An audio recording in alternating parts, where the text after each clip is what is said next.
नमस्कार, एक बार फिर से मैं आप सभी का स्वागत करता हूं मैथ्स विद सूट में। आज हम पढ़ने जा रहे हैं ग्रेड 8 का chapter 5 data handling. Last class मैंने स्क्वायर एंड स्क्वायर रूट्स पे ख़त्म करी थी। उसके बाद बहुत दिन हो गए मैंने क्लास नहीं ली थी, एक छोटा सा ब्रेक लिया था। क्लास से ज़्यादा मुझे ब्रेक की ज़रूरत थी क्योंकि हमारा कहीं घूमने का प्लान था। फिलहाल अब हम वापस आ चुके हैं और हमारी क्लासेस रेगुलर रहेंगी।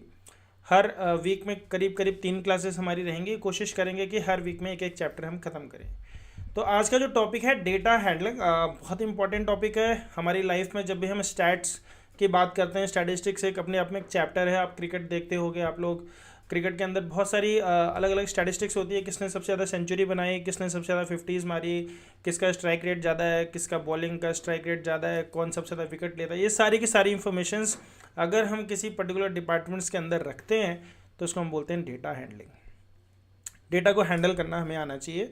हम लोगों ने बहुत सारी अफवाहें भी सुनी थी, कुछ सच भी होती है उसमें, जैसे फेसबुक है, व्हाट्सएप है या सोशल मीडिया है, ये हमारे डेटा को स्टोर करता है, उन्हें सेल कर देता है किसी बड़ी बड़ी कंपनीज़ को, क्रेडिट कार्ड की कंपनीज़ को। उनका टारगेट रहता है कि वो हमें फटाफट फ़ोन करें। तो डेटा हैंडलिंग होता किस तरीके से, आज हम इस चीज़ को समझेंगे। जो बेसिक चीज़ें होते हैं, आजकल तो बहुत सारे सॉफ्टवेयर आ गए हैं, हम इंफॉर्मेशन डालें तो फटाफट से ग्राफ बन जाता है। लेकिन ये किताबें पुराने ज़माने की, और अगर हमें बेसिक्स आता है तो हम ग्राफ खुद बना सकते हैं, भले ही हमारे पास सॉफ्टवेयर हो या ना हो। तो शुरू करते हैं आज का टॉपिक डेटा हैंडलिंग। हमारी क्लास में आज कबीर और विहान दोनों शर्मा ब्रदर्स मौजूद है और मैं सुधांशु पांडे आप सबका एक बार फिर से स्वागत करता हूँ। तो क्लास शुरू करते हैं। एक बार सब लोग हाय बोल दो। Kabir hi. Hello sir. Hello hello, okay ठीक है। तो मुझे पता रहना चाहिए कि आप लोग क्लास में हो, क्योंकि दोनों बच्चों ने कैमरा बंद किया हुआ है। मैं दूसरे मॉनिटर से देख रहा हूँ, दोनों का कैमरा बंद है। एटलीस्ट एक बंदा कैमरा खोल ले। एक वाला तो गिटार में चलो बैठा हुआ है, मुझे अच्छा लग रहा है। तो 5.1 लुकिंग फॉर इंफॉर्मेशन। सबसे पहले अगर हम डेटा की बात करें तो डेटा क्या होता है बच्चों? डेटा होती है एक इंफॉर्मेशन। क्या होती है? इंफॉर्मेशन। जैसे in our day to day life you might have come across information such as, पहली इंफॉर्मेशन देखो यहाँ पे लिखा है, runs made by a batsman in the last 10 matches. क्या इंफॉर्मेशन है? सबसे पहले बोला कि भैया पिछले 10 मैचों में इस बैट्समैन की कैसी परफॉर्मेंस रही है। अभी इंडिया और ऑस्ट्रेलिया का मैच चल रहा है, world test championship final match, ठीक है। तो उसमें किसी भी बैट्समैन को लेते हैं करंट परफॉर्मेंस के हिसाब से लेते हैं। पास्ट में किसी ने बहुत अच्छा खेला, उससे कोई मतलब नहीं है, लेकिन पिछले 10 टेस्ट मैचेस में कैसी परफॉर्मेंस कोई बैट्समैन कर रहा है, ये एक प्रकार की इंफॉर्मेशन है। Number of wickets taken by a bowler in the last 10 ODIs. 10 one day international matches में एक बॉलर ने कितने विकेट्स लिए, ये भी अपने आप में क्या है? एक इंफॉर्मेशन है। Marks scored by the students of your class in mathematics unit test. अभी मैथमेटिक्स का यूनिट टेस्ट होने भी वाला है, जब दोबारा स्कूल खुलेंगे तो उसमें हर एक के कितने मार्क्स आएंगे, ये भी अपने आप में एक इंफॉर्मेशन है। Number of story books red by each of your friends. आपके फ्रेंड्स ने कितनी स्टोरी बुक्स पढ़ी किसी पर्टिकुलर महीने में या हफ्ते में। The information collected in all such cases is called data. कुछ लोग डाटा भी बोलते हैं, डेटा भी बोलते हैं, हम कुछ भी बोलो, मेरे हिसाब से बोलने से फ़र्क नहीं पड़ता है। फ़र्क इस बात से पड़ता है कि जो आप बोल रहे हो वो अगला समझ पा रहा है कि नहीं। तो data is usually collected in the context of A situation. कोई भी एक सिचुएशन घटती है, उसके हिसाब से हम एक डेटा को कलेक्ट करते हैं। ऐसे ही नहीं करते हैं कि चलो कुछ भी करना शुरू कर दिया, नहीं। कोई सिचुएशन होती है, उसके हिसाब से हम डेटा को कलेक्ट करते हैं। That we want to study, जिसकी हम पढ़ाई करेंगे। हर चीज़ की पढ़ाई थोड़ी करी जाती है। For example a teacher may like to know. Teacher के मन में इच्छा जाग सकती है किस चीज़ की? The average height of the students in her class. ठीक है, कि एक क्लास के अंदर, मेरी क्लास के अंदर हर एक स्टूडेंट की एवरेज हाइट क्या है, ये एक इंफॉर्मेशन मैं जानना चाहती हूँ। To find this she will write the heights of all the students in her class. इसके लिए वो क्या करेगी? अपनी क्लास में जितने भी स्टूडेंट्स हैं उन सभी स्टूडेंट्स की हाइट लिखेगी, फिर उस डेटा को ऑर्गेनाइज करेगी। ऑर्गेनाइज करने का मतलब ये होता है बच्चों, ऑर्गेनाइज करने का मतलब ये होता है, आपको एक बात समझनी पड़ेगी। जैसे आप कभी सब्जी खरीदने जाते हो तो आपको पता है कि धनिया अलग रखा है, मिर्चा अलग रखा है, पुदीना अलग रखा हुआ है, आलू अलग टोकरी में रखा हुआ है, प्याज अलग। इसको बोलते हैं ऑर्गेनाइज्ड वे में। अगर आपको आलू बैगन वैगन सब मिक्स करके एक ही टोकरी में दे दिया जाए तो उसमें से छांटना बड़ा मुश्किल हो जाता है। बात समझ में आ रही है? तो डेटा को सिर्फ लिखना ही नहीं है, ऑर्गेनाइज भी करना है। जब आप कभी शॉपिंग करने जाते हो आपको पता रहता है कि हाँ ये वाला सेगमेंट जो है बिग बाज़ार में या फिर डी मार्ट में आप जब भी जाओगे, ये वाला सेगमेंट जो है वॉशिंग क्लोथ्स का है, ये नहाने वाले का है, या यहाँ पे सिर्फ चाय पत्ती की वैरायटीज़ मिलती हैं, यहाँ चीनी की वैरायटीज़ है, यहाँ पे ड्राई फ्रूट्स है। मतलब इस तरीके की चीज़ें आपको मिलती हैं। उसको बोलते हैं डेटा को ऑर्गेनाइज करना। सामान को भी ऑर्गेनाइज करते हैं हम अपने घर में, जो हमारी कपबोर्ड है उसमें कैसे रखते हैं। डेटा भी ऑर्गेनाइज करना है और एक सिस्टमेटिक मैनर में करना है। ऐसे ही कोई भी नहीं है कि मैंने तो ऐसे ऑर्गेनाइज कर दिया, कोई सिस्टमेटिक मैनर होगा, ये बड़े से छोटा या छोटे से बड़ा। And then interpret it accordingly. Interpret मतलब करना, उसमें से अपने हिसाब की इंफॉर्मेशन निकालना। Sometimes data is represented graphically. अब किसी भी डेटा को जब हम ग्राफिकली रिप्रेजेंट करते हैं तो देखने में अच्छा होता है। ऐसा नहीं है कि जो इन्फॉर्मेशन ग्राफ देता है या कोई अलग इन्फॉर्मेशन देता है, इन्फॉर्मेशन सेम रहती है पर देखने में अच्छा लगता है और बहुत जल्दी पता कर लेते हैं हम लोग, कंपैरिजन बहुत जल्दी कर लेते हैं। To give the clear idea of what it represents. जो डेटा है हमें तुरंत बता देता है ग्राफिकल रिप्रेजेंटेशन डेटा का कि क्या रिप्रेजेंट कर रहा है वो। Do you remember the types of graphs which we have learned in the earlier classes? सबसे पहले ध्यान से देखो, पिक्टोग्राफ। पिक्टोग्राफ क्या होता है लिख भी लो। A pictograph pictorial representation of data using symbols. Pictograph क्या है लिखो। पहला पिक्टोग्राफ, उसके आगे लिख डालो pictorial representation of data using symbols. यानी हम सिंबल्स के फॉर्म में उसकी पिक्चर बना देते हैं। जैसे एक कार हमने बनाई तो हम बोल रहे हैं कि ये 100 कार के बराबर है। कितने कार के बराबर है? 100 कार के बराबर है। तो अगर मैं जुलाई में पूछूं कितनी कारें बिकी, तो एक कार 100 हो गई, दूसरी 200, तीसरी का आधा कार बनाई गई है तो हाफ ऑफ 100 होता है 50, तो हम बोलेंगे 250 कार। अगस्त में अगर हम देखेंगे तो 100, 200, 300 कार्स। अगर मैं सितंबर में पूछूंगा तो कितनी कार्स होगी बेटा बताओ? कबीर कितनी कार्स हैं सितंबर में? 400। वेरी गुड, कितनी हो गई? 400। बोलो, आप लाग हो रहे थे, आपने क्या कहा? क्या बोल रहे हो बेटा? आप लाग हो रहे थे, आपने क्या कहा था अभी पिक्टोग्राफ के बाद? पिक्टोरियल ग्राफ के बाद बेटा मैंने ये 2 क्वेश्चंस पूछे थे आपसे। How many cars were produced in the month of July, तो इसका आंसर आ गया था 250। In which month were maximum number of cars produced, तो कौन से महीने में पैदा हुई थी बताओ? विहान आज आप म्यूट ही हो रहे हो। सितंबर, वेरी गुड, अनम्यूट रहो ना। दूसरे प्रकार का ग्राफ लिख लो, बार ग्राफ। इसकी डेफिनेशन लिख लो। A display of information using bars of uniform width, their heights being proportional to the respective values. जो उनकी हाइट है वो प्रोपोर्शनल होती है। ये बात याद रखना, बहुत इंपॉर्टेंट बात है कि हाइट जो है प्रोपोर्शनल है। अगर 100 यूनिट्स को मैं यहाँ से यहाँ तक की हाइट में दिखा रहा हूँ,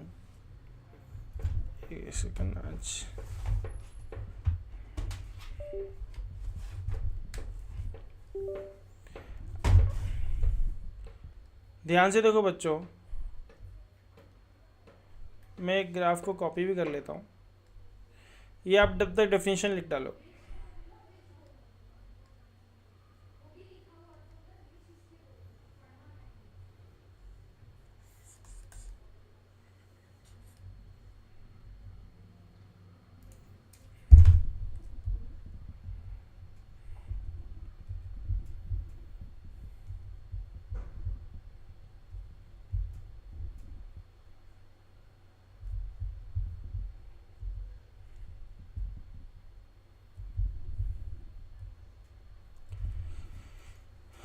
प्रोपोर्शनल का मतलब क्या होता है बेटा, समझो ध्यान से।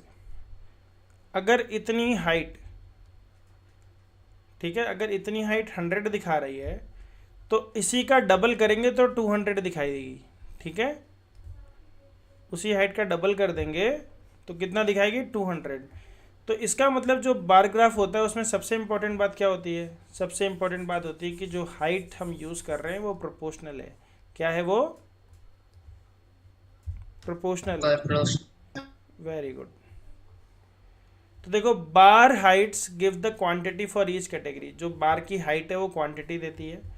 Bars are equal width with equal gaps in between, तो इसका मतलब ये जो जो बार की विड्थ है, चौड़ाई, ये भी सेम होती है। मैं चाहता हूँ कि एक बार ग्राफ आप बना ही लो, यही वाला बार ग्राफ बनाओ, और इस वाले बार ग्राफ के अंदर इंफॉर्मेशन दी गई है कि 2003 से 4 साल में number of students in class 7th कितने थे, एकेडमिक ईयर्स।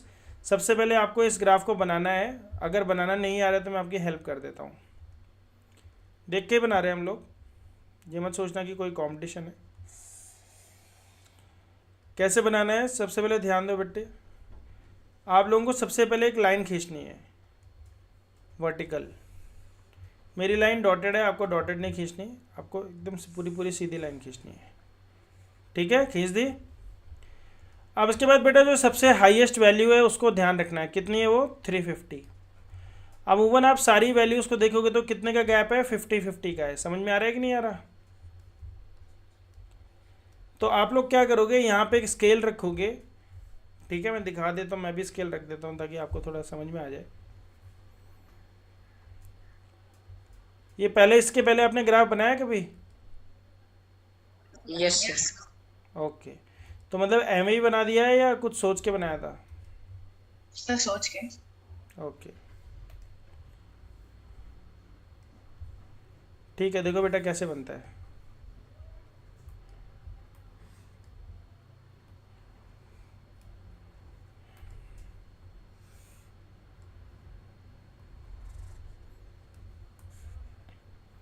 तो मैं तुम्हें स्केलिंग भी सिखा देता हूँ साथ साथ।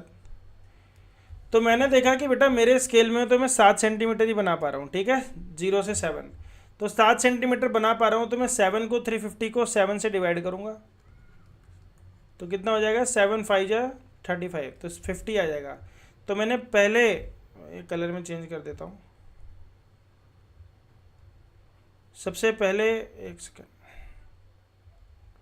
हाँ, जो सबसे पहले पॉइंट है ये दूसरा पॉइंट हो गया, तीसरा पॉइंट, चौथा पॉइंट, पांचवा पॉइंट, छठा पॉइंट, सातवां पॉइंट। सबसे पहले तो ये पॉइंट मार्क कर लेने हैं। ठीक है, अब सभी पॉइंट्स का नामकरण कर देना है आपने, सबसे पहले यही करना है ताकि कन्फ्यूजन हो ही ना। तो हमने नाम कर देना है बेटा अभी। तो हम यहाँ पे क्या कर देंगे, 50, फिर 50×2 = 100। सर, आपने जीरो, अब जीरो नहीं लिखा हमने। ज़ीरो तो बेटा नीचे है। सर, लिखना तो होता ही है ना। हाँ हाँ हाँ, ओके। फिर उसके बाद बेटा हो गया आपका 150, उसके बाद बेटा आपका हो गया 200, फिर 250, फिर 300, फिर 350। ठीक है, अब आपको टीचर को समझाना भी है तो आप अलग से यहाँ पे लिखोगे 1 यूनिट इज़ इक्वल टू 50। अब 50 क्या, तो हम नंबर ऑफ़ स्टूडेंट्स की बात कर रहे हैं, तो 50 स्टूडेंट्स। समझ में आया कि नहीं आया? ये पहली इंफॉर्मेशन। उसके बाद आपको इसी ग्राफ को मतलब इसी स्केल को ऐसे रखना है, और आपको देखना है कि कितनी इंफॉर्मेशन आप दिखा रहे हो। तो 2003, 4, 4, 5, 5, 6, 6, 7, 7, 8, 5 सालों का दिखा रहे हैं। तो मान लो कि मैं 5 सालों का दिखा रहा हूँ और चौड़ाई में ले लूँगा 0.5 सेंटीमीटर की। कितने की? 0.5 सेंटीमीटर की। तो मैं 5 सेंटीमीटर में मुझे इन सभी को निपटा देना है। तो 5 सेंटीमीटर को निपटाने के लिए मैं क्या करूँगा बेटा, सबसे पहले फिर से वही काम करूँगा, ध्यान से देखना। और आपकी अपनी प्रैक्टिस हो सकती है, आप बोलो कि सर मैं ऐसे नहीं करता हूँ, मेरे को तो ऐसे ही, मैं स्मार्ट हूँ, मैं अपने आप पता कर लेता हूँ, मैं देखते ही पता कर लेता हूँ। तो इसमें कोई फिक्स्ड फार्मूला नहीं है, प्रैक्टिस है।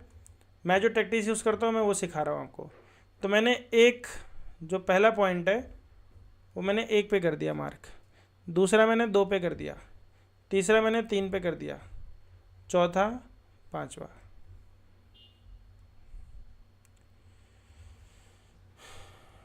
एक सेकंड भैया, क्या हो गया पेन को?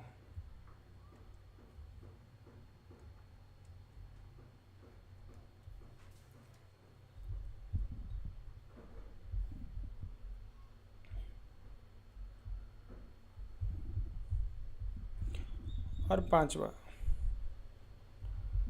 ठीक है, अब मैंने स्केल हटा लिया।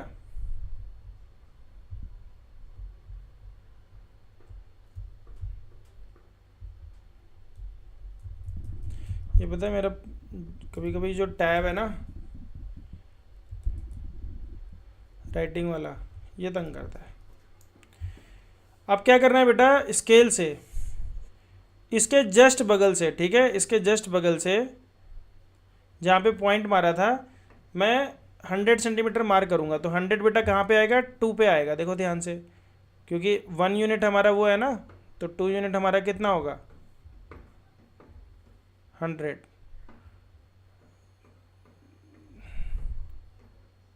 तो 2 यूनिट के बराबर मैंने लाइन खींची और ये मैंने बना दिया यहाँ पे 200। बोलो समझ में आ रहा है?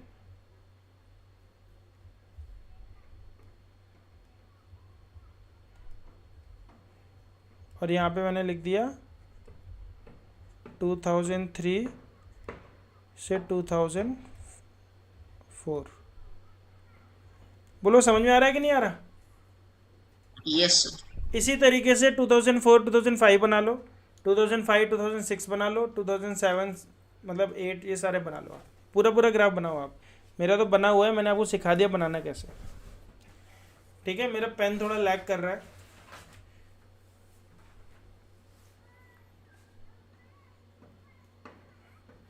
एग्जाम में 10-15 ग्राफ नहीं आते बनाने के लिए, एक ही ग्राफ आता है। वो ग्राफ अच्छे से समझ में आना चाहिए करना क्या होता है। आधे लोग, मैं बता रहा हूँ, इनअप्रोप्रिएट बना देते हैं, वो बीच की डिस्टेंस सेम नहीं रखते।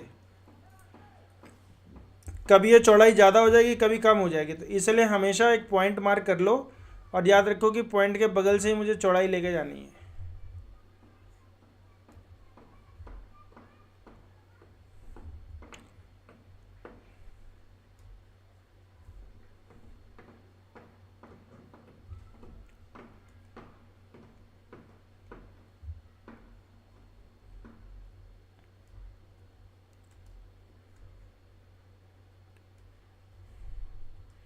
समझ में आ रहा है ना कैसे हो जाता है?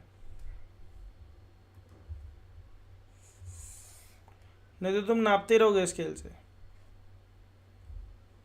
Yes sir.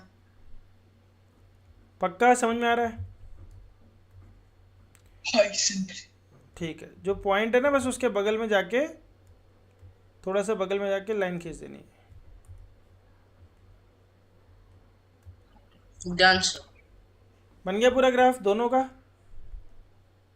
सर 2 मिनट दे दो। ओके।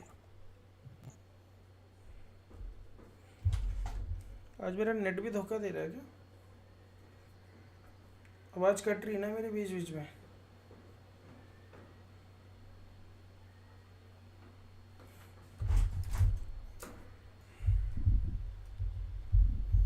डन। एक सेकंड बेटा, मैं पहले नेट ठीक कर लेता हूँ।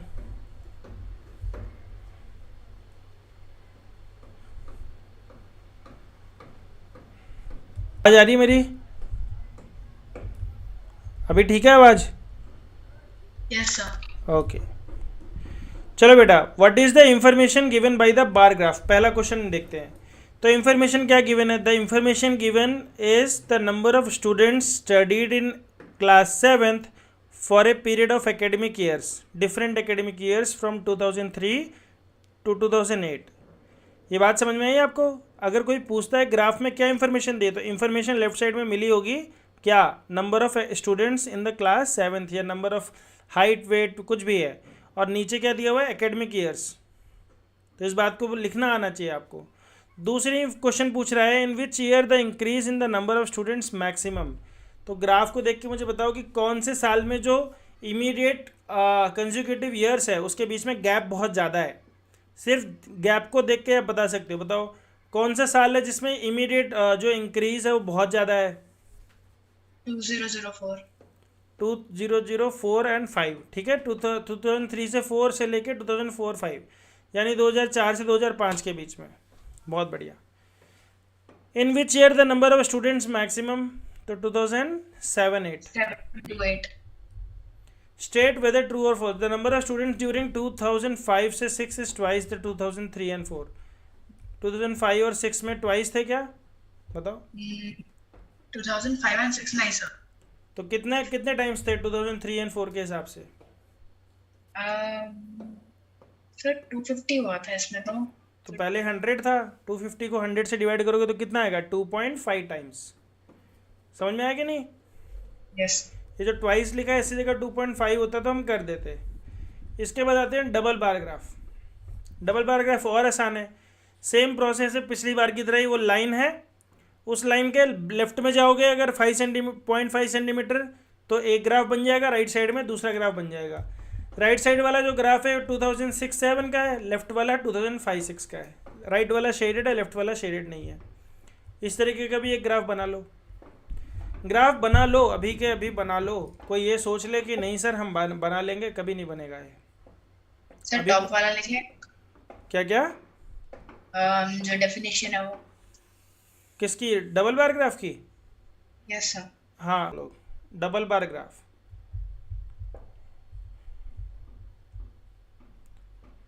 A bar graph showing two sets of information, shoot two sets of data simultaneously.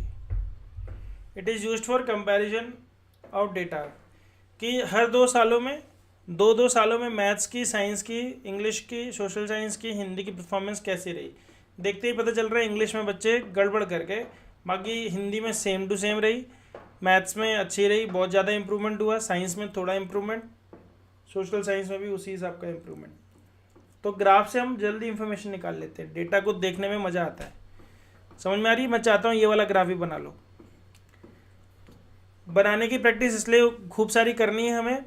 मैं अलग से क्वेश्चन नहीं कराऊंगा, जितने बुक में है उतने ही करवाऊंगा, ठीक है ना? आर एस अग्रवाल ना आर डी शर्मा, इतने ही बहुत है। इतने ही ग्राफ तुमने बना लिए, कॉन्सेप्ट समझ में आ गया, बस ठीक है। इसमें मुझे बताओ, स्केल हमें लिखना पड़ता है बेटा, तो हम स्केल के रूप में क्या लिखेंगे यहाँ पे? 1 यूनिट इज इक्वल टू क्या लिखूंगा बताओ? ये इन्होंने लिखा 10 marks. 10 marks, very good. 1 unit is equal to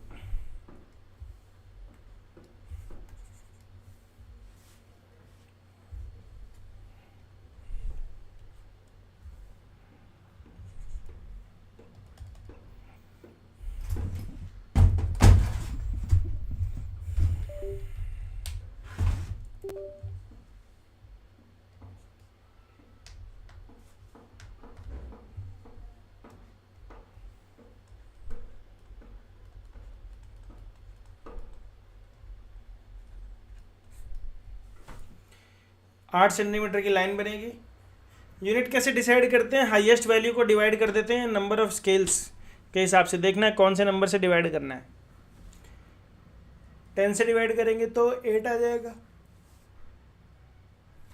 हमेशा कोशिश करो 5, 10, 20, 50, 100 इस तरीके के नंबर स्केल में लेने के लिए, या फिर इवन नंबर्स 2, 4, 6, 8। अगर 3 का मल्टीपल हो रहा है तो 3, 6, 9, 12 इस तरीके से ग्राफ बना लो। ज़्यादा टाइम नहीं लगना चाहिए ग्राफ को बनाने में, ज़्यादा से ज़्यादा आपको लगेंगे 5 मिनट।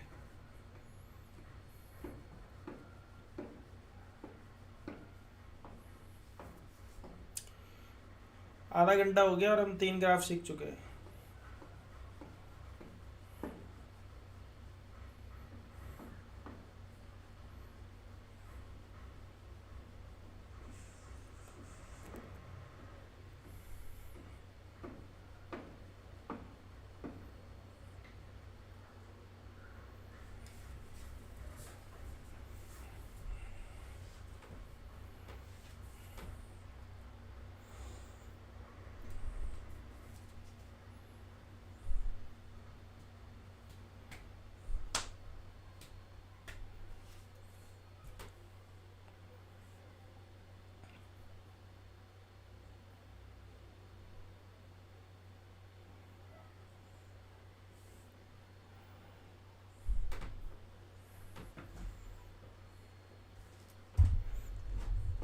हो जाए तो बता देना बेटा।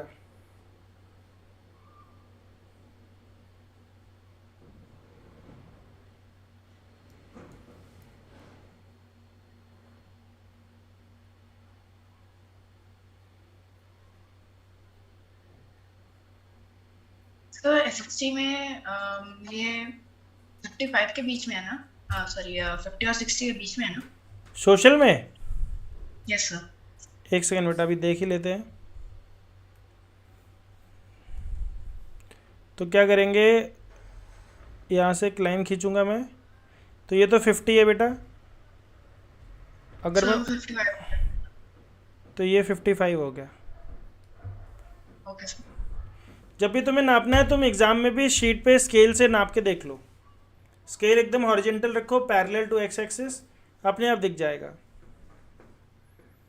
अगर पहले से बना हुआ ग्राफ है तो आपको बनाने की ज़रूरत नहीं है, आपको तो खाली इन्फॉर्मेशन लिखनी है। पर जब आपको ग्राफ बनाना होगा तो आपको मेक श्योर करना पड़ेगा कहाँ से पॉइंट्स लेने हैं आपको। ठीक है, ये तो देख के बना रहे हो, देख के कोई ग्राफ तो बनाने को आएगा नहीं एग्ज़ाम में। एग्ज़ाम में तो इन्फॉर्मेशन दी होगी उससे ग्राफ बनाना पड़ेगा, या ग्राफ दी होगी उससे इन्फॉर्मेशन लेनी पड़ेगी, दो ही ऑप्शन होंगे। ये बने हुए ग्राफ को मैं आपको बनवा इसलिए रहा हूँ ताकि आपको समझ में आएगी कैसे बनाते हैं। ठीक है, और यहीं पे स्केल हमें रखना है, और हमने 6 सेंटीमीटर पे या 5.5 सेंटीमीटर पे पॉइंट मार्क कर देने। ठीक है,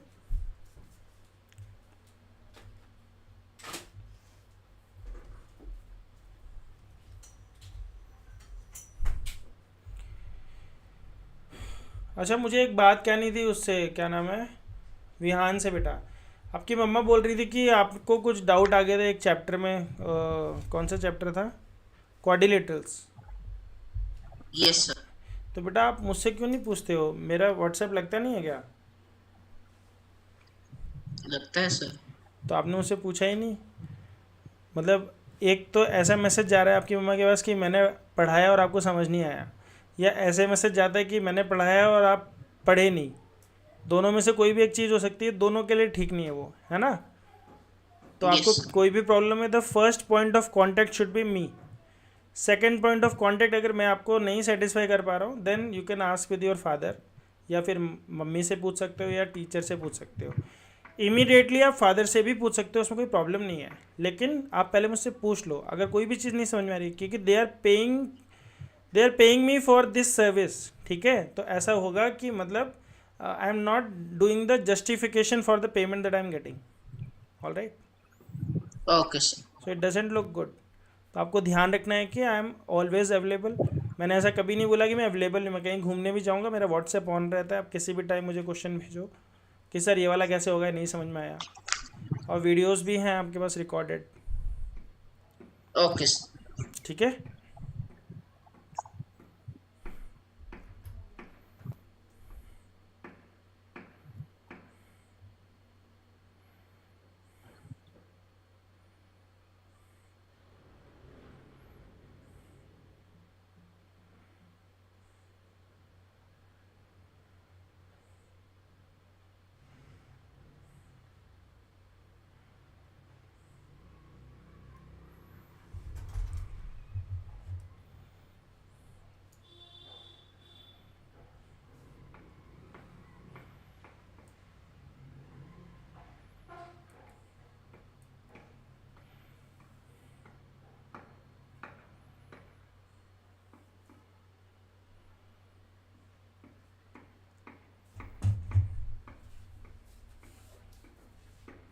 हमारा टारगेट ये है कि हम जुलाई एंड तक पूरा चैप्टर पूरी बुक ख़त्म कर दें, क्योंकि 1 अगस्त से फिर मैं हाइब्रिड क्लास में आ जाऊँगा, ऑफलाइन ऑनलाइन दोनों।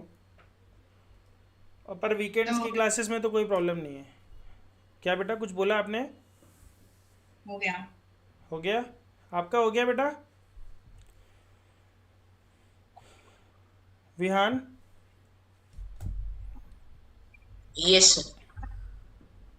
ओके विहान, आप कौन से स्कूल में पढ़ते हो? ये रेनबो नहीं, कौन सा नाम बताया था आपने, विबग्योर? यस। विबग्योर तो अपनी शीट्स खुद बना के देता है, मैंने देखा है। नहीं सर, अभी एक्सपेरिमेंट कर रहे हैं टीचर्स। नहीं नहीं, मेरा कहने का मतलब ये कि मेरी एक स्टूडेंट थी, वो भी वेबग्योर में पढ़ती है, तो उसके जो मैथ्स की वो थी ना, क्या बोलते हैं, बुक, उसमें वो पहले से ही जैसे किसी पेज को फाड़ते हैं ना तो उसके लास्ट में वैसे रहता है, तो वर्कबुक उस हिसाब से देते हैं कि बच्चा उसे करे और फाड़ के स्कूल में सबमिट कर दे। मतलब पेज आधे कटे रहते हैं, हाफ वैसे कट। था सर, लेकिन अभी नहीं है। अभी नहीं है? अभी अभी उन्होंने एक नया भी कॉन्सेप्ट डाल दिया है। ऐसे जो हमारा अभी है ना, हमारा जो क्लास है वो अभी फर्स्ट है सीबीएसई का, 8th ग्रेड। अच्छा, ओके ओके ओके, मतलब तुम 7th से अभी 8th में गए हो वेब ग्योर में, उसी स्कूल में, तो उन्होंने अभी अभी एफिलिएशन लिया होगा। यस। ठीक है। तो अभी कौन सी बुक फॉलो हो रही है, एनसीईआरटी? यस सर, एनसीईआरटी की। फिर तो ठीक है। जहाँ तक कबीर की बात है बेटा, कबीर, मैं आपने जो मुझे, मेरा नेट फिर बीच में चला जाता है क्या, जो आपने मुझे क्वेश्चंस भेजे थे स्क्वायर एंड स्क्वायर रूट्स के, उसकी मैं बहुत जल्द एक वीडियो बना के डाल दूंगा, आप आराम से उसको देख लेना, ठीक है, यस सर। वर्कबुक की। और ठीक है, चलो अभी आगे करते हैं, टाइम वेस्ट नहीं करेंगे। पहला question, what is the information given by the double bar graph? Information क्या है बताओ, कौन बोलेगा? विहान बताओ, what is the information given by the double bar graph? Sir the information is बेटा लेफ्ट साइड में देखो, सबसे इन पहले लेफ्ट साइड में 2000 देखो, क्या है इंफॉर्मेशन, लिखा हुआ है उसमें। 2000 हाँ, 2005 to 2000 में नहीं नहीं नहीं जितना था नहीं नहीं नहीं स्टूडेंट्स नहीं ऑब्टेन नहीं मार्क्स। नहीं नहीं नहीं बेटा, सबसे पहले लेफ्ट में देखो, मैं बोल रहा हूँ, अगर जब भी इस तरीके का क्वेश्चन होता है, क्या इंफॉर्मेशन दी गई है, सबसे पहले आपको लेफ्ट में देखना है। Marks left, obtain bye the students. Marks obtain by the student, फिर एक्स एक्सिस पे देखना है। एक्स एक्सिस में क्या है, in different subjects, in different subjects, या फिर maths, science, social, English and Hindi. उसके बाद किस ईयर में, इन 2005 एंड 6 एंड 2006 एंड 7। समझ में आई बात? Yes sir. कबीर, आपको समझ में आया बेटा? जब भी इस तरीके का क्वेश्चन आता है, what is the information given by the double bar graph या सिंगल बार ग्राफ या जो भी ग्राफ है, सबसे पहले वाई एक्सिस में देखो क्या इंफॉर्मेशन है, जो भी लिखा है सेम टू सेम बोल दो, marks obtain bye a student. फिर नीचे देखो एक्स एक्सिस में क्या है, in different subjects in year 2005 and 6 and 2006 and 7। ठीक है, क्लियर है सबको? Yes sir. In which subject has the performance improved the most? जिसमें सबसे ज़्यादा गैप है, उसी में परफॉर्मेंस सबसे ज़्यादा इम्प्रूव हुई है। किसमें सबसे ज़्यादा गैप? मैथ। मैथ्स में। In which subject has the performance deteriorated, मतलब परफॉर्मेंस नीचे चली गई, किसमें गई है नीचे? English. Very good. In which subject is the performance at par? At par मतलब सेम, हिंदी। हिंदी। ठीक है, तो ग्राफ दिया जाता है, इंफॉर्मेशन पूछी जाती है। If we change the position of any of the bars of the bar graph, would it change the information being conveyed? बताओ, सोच के बताओ कि अगर हम बार ग्राफ में पोजीशन किसी भी बार की चेंज कर देंगे तो इंफॉर्मेशन चेंज हो जाएगी क्या? सर लेंथ ब्रेथ, लेंथ में या ब्रेथ में? सॉरी, नहीं, साइड में, हाइट। मतलब कहने का मतलब बार ग्राफ ऐसे हो जाएगा ना, जो बार सर ग्राफ हमारा हॉरिजॉन्टल, जो बार, साइड में चेंज करने में तो नहीं फर्क पड़ना चाहिए, लेकिन हाइट में फर्क पड़ेगा। नहीं नहीं बोल रहा है, would it change the information being conveyed? Information में तो कोई चेंज नहीं आएगा ना। No sir. Position of bar graph में बार की पोजीशन को चेंज कर दें, हॉरिजॉन्टल वर्टिकल की जगह पे हॉरिजॉन्टल कर दें, कोई फर्क नहीं पड़ता, इंफॉर्मेशन तो सेम रहेगी। Draw an appropriate graph to represent the given information. ये होमवर्क में बना लोगे कि अभी बनाओगे बताओ? मेरे ख्याल से अभी बना लेना चाहिए, क्योंकि मैं देखना चाहता हूँ कि तुम लोग सच में बना पाते हो कि नहीं। ठीक है, तो ज़्यादा टाइम नहीं लगेगा, तुम लोग थोड़ा रफ से ही बना लेना, मतलब स्केल से लाइनें तो खींचनी है, कितनी लाइनें खींचनी है? मैं बस तुम लोगों से ये जानना चाहता मैं ये बस ये जानना चाहता हूँ कि तुम लोग स्केल क्या लेने वाले हो। पहला क्वेश्चन बताओ मुझे। सर 500 पर unit. 1 unit is equal to 500 क्या? Sir unit sold. हाँ, 1 unit is equal to 500 watches, ऐसे लिख दो। ठीक है, 500 वॉचेस, तो नंबर ऑफ वॉचेस सोल्ड यहाँ पे लिखेंगे, यहाँ पे पहले हो जाएगा 500, फिर दूसरे नंबर पे जो दूसरा सेंटीमीटर है वहाँ पे हो जाएगा 1000, फिर 1500, फिर उसके बाद 2000, 2500, ऐसे करके पूरा बना लो। समझ में आ रहा है? Yes sir. बनाना शुरू कर दो एकदम, कोई जादू नहीं होने वाला है, खुद ही बनाना है।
एक्स एक्सिस पे क्या दिखाओगे? Yes month. मंथ। तो कितने मंथ दिखा रहे हैं हम लोग? 1 2 3 4 5 6, 6 मंथ दिखा रहे हो, तो 6 सेंटीमीटर में सब कवर हो जाएगा। हर एक सेंटीमीटर में मार्क कर दो, उसके लेफ्ट और राइट से एक स्ट्रेट लाइन खींचो, ठीक है। 2 सेंटीमीटर पे जब वो जाएगी तो जुलाई हो जाएगा यहाँ तक। बना लो फटाफट से।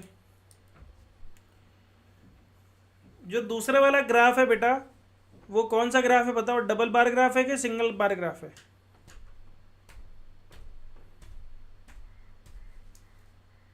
बोलो। Double bar graph. समझ में आ रहा है कैसे बनेगा? यस। उसको भी बना लो बेटा, एक एक ग्राफ बना लो बस, मेरे लिए उतना ही बहुत है। एक एक ग्राफ बना लो, मैं समझ जाऊंगा कि हाँ आपको आ गया।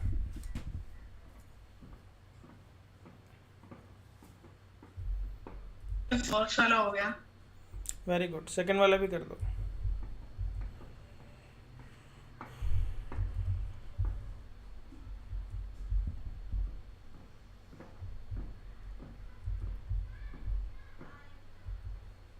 मैं आपको अभी दिखा भी देता हूँ कि किस तरीके से बनेगा। सेकंड वाले की वैल्यूज भी दिखा दो।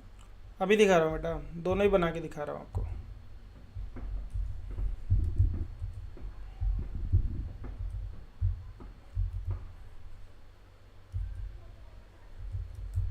अरे पेस्ट नहीं हुआ क्या?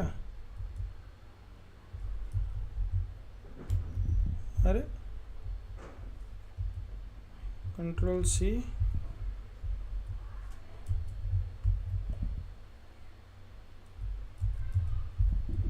ये तो हद हो गई।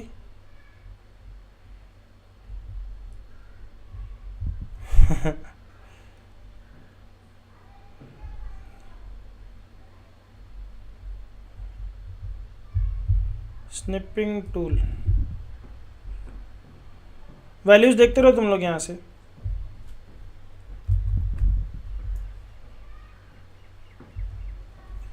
अरे तो कमाल हो गया।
अरे पेस्ट क्यों नहीं हो रहा है?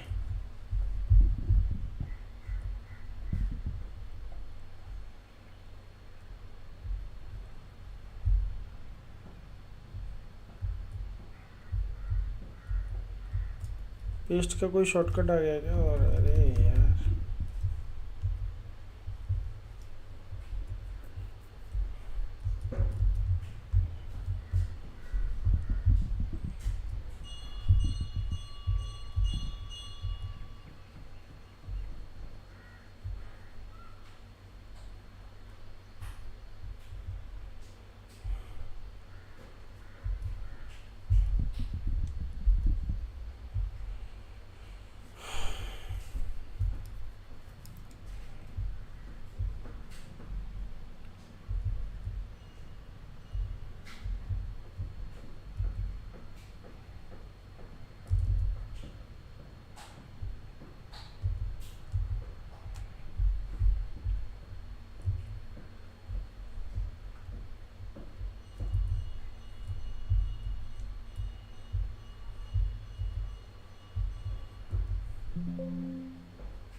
आज तो कमाल ही हो गया है।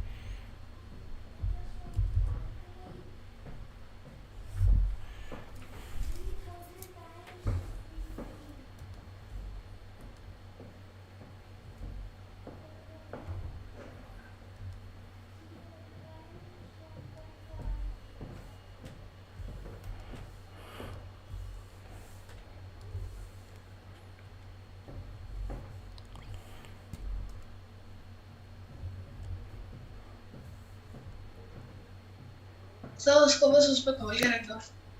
क्या बोल रहे हो बेटा?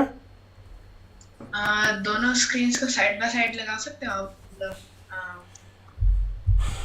बेटा मैं वही स्क्रीन ही दिखा देता हूँ, ये लो देख लो।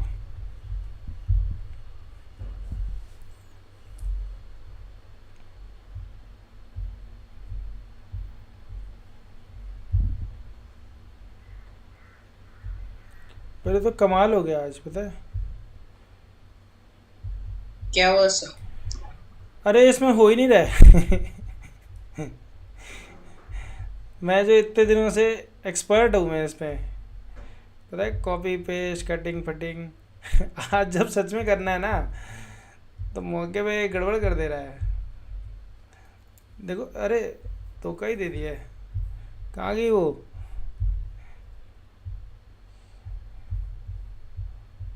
डाउनलोड्स नहीं, इसमें तो नहीं था। यही है स्क्रीनशॉट।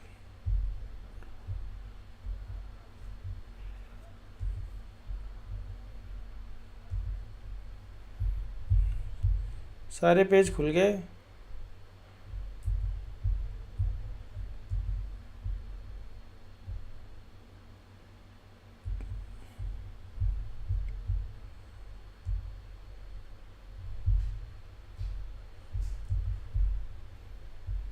इसको भी मुझे अलग से निकालना पड़ेगा लगता है।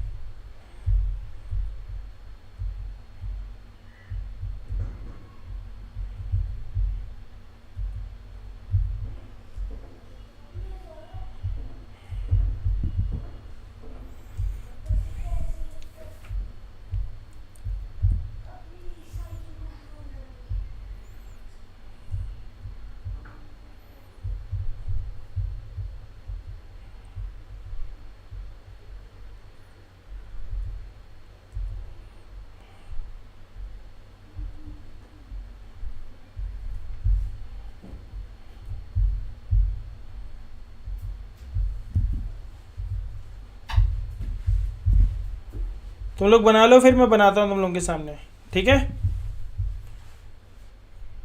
अरे मुझे तुम्हें ये दिखाना है ना, पहले बना लो फिर मैं बना के दिखाता हूँ। सर आप स्लिपिंग टूल में भी बना सकते हो। स्लिपिंग टूल में बनाना नहीं है मुझे, बनाना उधर ही है बेटा, उधर में जल्दी बन जाएगा ना, स्लिपिंग टूल में टाइम लगेगा। मैं स्केल स्केल लूँगा, नापूंगा,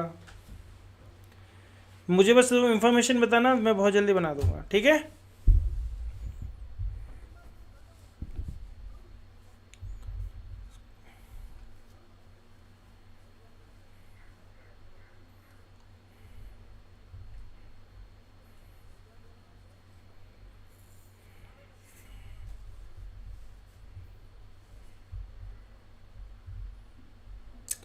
तुम लोगों ने इन्फॉर्मेशन ले ली, मैं शुरू करूँ बनाना?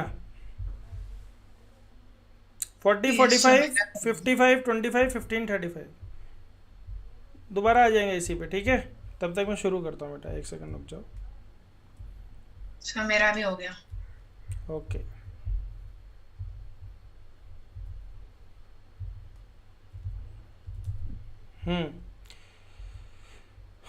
वाई पे बेटा, वाई एक्सिस पे क्या इंफॉर्मेशन है हमारे पास? Schools, स्कूल्स है, different schools. Children who prefer walking, है ना? Children who prefer walking, okay. X axis पे क्या इंफॉर्मेशन है हमारे पास?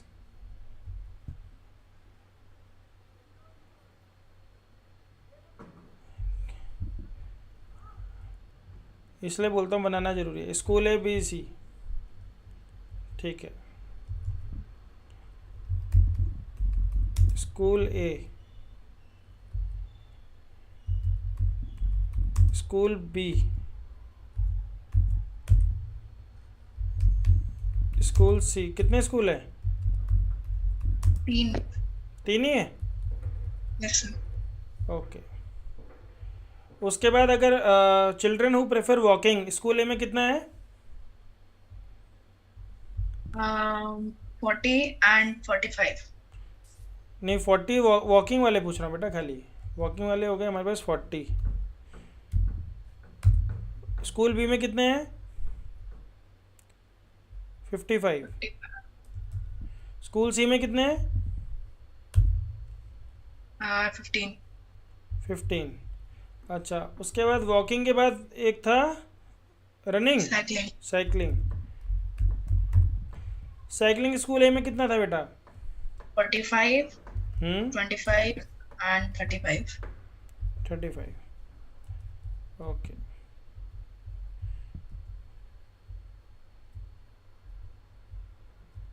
देखो इसी तरीके का ग्राफ बना है तुम्हारा, Yes, sir. सही है? Exactly. Yes, sir. एग्जैक्टली है ना? Yes, sir. देखा, यहाँ से जल्दी बन जाता है। अच्छा, इसके पहले वाला जो ग्राफ था हमारा, मुझे उसकी इंफॉर्मेशन भी दे दो, एक सेकंड रुकना। एक्स एक्सिस में क्या दिखाया गया था इसके पहले वाले ग्राफ में? Month. क्या था? July, August. Months. July, अच्छा। August, September, October, November, and December. जुलाई, अगस्त, सितंबर था, October, November, अक्टूबर, December. नवंबर, दिसंबर, ठीक है। अब वाई एक्सिस पे क्या क्या था बताओ? Number of watches sold. कितनी थी? First July में 100. हाँ, अगस्त में 1000. 1000 1500. तो उसके पहले फिर 1000 होगा ना बेटा? तभी तो बोला। आपने 100 बोला था शायद। नहीं, सितंबर में सेम। 1500। अक्टूबर में 2000. 1000। नवंबर में 500. 500। 2500. 2500। दिसंबर में 1500. 1500, ओके।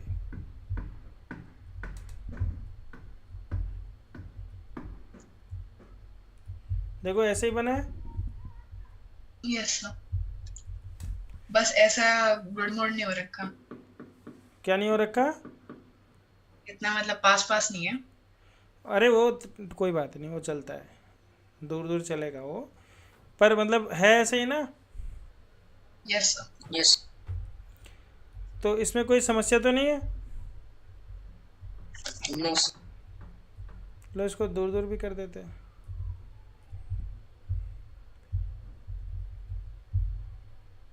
और दूर कर देते हैं, अभी ठीक है? Yes sir. अगर ऊंचा करना है ऊंचा भी कर सकते हैं, मतलब अमूमन बना ऐसा ही होगा, सेम टू सेम। क्लियर है? Yes sir. तो दोनों यस ग्राफ सर। हो गए हमारे। हाँ सर। Very good. इस ग्राफ को मैं भेज दूं क्या आप लोगों को पीडीएफ के फॉर्म में? ये ज़रूरत नहीं है? सर हम क्या करेंगे, सही बात। अब हमें वेबसाइट का बता दो। ये बेटा क्लास के बाद, ठीक है? Okay. Percentage wins in ODI by top cricket teams. तो ये है बेटा 75%, 61%, 54%। तो इसका ग्राफ बनाना है। कैसे बनाओगे? मतलब आप 100% लेके चलो, तो इसमें मुझे बताओ कि वो क्या लोगे आप, यूनिट क्या लोगे? तो 5 ले सकते हैं। 5 लोगे तो 20 सेंटीमीटर की लाइन लेके जानी पड़ेगी बेटा, या 15 10, सेंटीमीटर की। 10 या 15 में से कुछ ले लें। बेटा 75 है हाईएस्ट वैल्यू, उधर 78 है, तो 16 5 या 80 होता है। समझ में आ रहा है? यस। चलो ठीक है, 5 ले सकते हो आप। 16 सेंटीमीटर तो लंबी लाइन खींच ही सकते हैं। तो जैसे ही 60 आएगा उसके ऊपर एक 61, 62, एक एक सेंटीमीटर को हम क्या ले सकते हैं, 5 यूनिट्स ले सकते हैं। समझ में आ रहा है? तो यस। अकॉर्डिंगली ये ग्राफ बन जाएगा। लेफ्ट साइड में परसेंटेज लिख दोगे, ठीक है? नीचे आपकी टीम के नाम आ जाएंगे, साउथ अफ्रीका, ऑस्ट्रेलिया, और डबल बार ग्राफ है। ये दिखाई दे रहा है आपको? यस। यस। पहला 2006 का है, फिर 2007 का है, डबल बार ग्राफ। कहो तो बना के दिखाऊं तुम्हें उस पर, या समझ गए तुम लोग? समझ गए सर समझ गए। ठीक है। और सर इसके लिए ग्राफ पेपर भी लगेगा ना? ग्राफ पेपर लगेगा बेटा, ग्राफ पेपर में आसानी से बन जाता है। Okay sir. अभी नहीं है इसलिए मैंने ऐसे बताया आपको।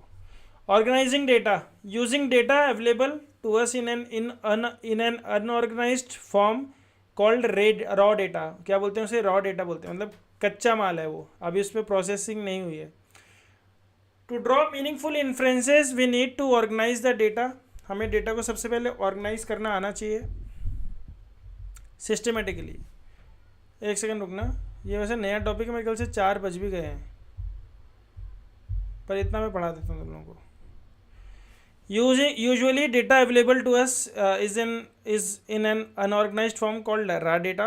To draw meaningful inferences, we need to organize the data systematically. For example, a group of students was asked for their favorite subject. The results were as listed below. तो किसी ने फिर पूछा पहले वाले से आर्ट, पूछा दूसरे से mathematics, science, English, mathematics, art, English, mathematics, science. तो ऐसे करके लिख दिया उसने। Which is the most like subject and one least like. सिर्फ इसको देखने मात्र से बता सकते हो क्या? उसमें मेहनत करनी पड़ेगी ना, शायद मैथ्स। मेहनत करनी पड़ेगी बेटा, ऐसे शायद वैद नहीं चलेगा। तो हम क्या करेंगे? It is not easy to answer looking at the choices writing haphazardly. ठीक है, अजीब सा ही वर्ड है, नया वर्ड है, लिख लो तुम लोग चाहे तो। क्या मतलब? उल जलूल तरीक़ों से लिखा गया है। We arrange the data in the table 5.1 using tally marks. तो हम टैली मार्क्स कैसे बनाते हैं? हमने सबसे पहले सब्जेक्ट लिख दिया, tally marks number of students. तो टैली मार्क्स में लाइनें भी गिनने में कन्फ्यूजन ना हो तो हर 4 लाइन के बाद एक क्रॉस मार देते हैं, तो पता चल जाता है ये 5 का बैच है, ये 5 का बैच है। ठीक है, तो सबसे पहले 8 गिन लेते हैं हम लोग।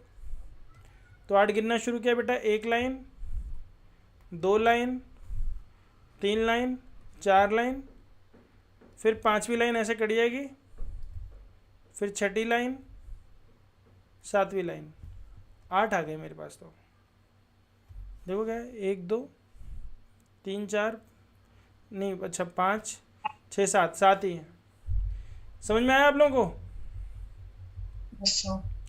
तो ऐसे टेलीमैक्स बना देना है, तो इस तरीके से हमारे काम आती है। टेलीमैक्स में जो ये इन्फॉर्मेशन निकल गया इसको हम फ्रिक्वेंसी बोलते हैं। क्या बोलते हैं? The number of tallies before each subject gives the number of students who like that particular subject, this is known as the frequency for that subject. Frequency gives the number of times that a particular entry occurs. Frequency क्या बताती है कि ये particular entry कितनी बार आई है। ठीक है, frequency of the students who like English is 4 है। Frequency of students who like maths is 5।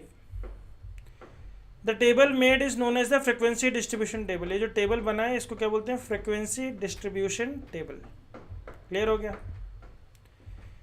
ये क्वेश्चन है बेटा, होमवर्क के रूप में हो जाएगा आपके, ट्राई दिस। कल आपकी क्लास होगी तो उसी के लिए होमवर्क होगा। फिलहाल मैं यूट्यूब के बच्चों को बाय बोल देता हूँ। बाय बच्चों।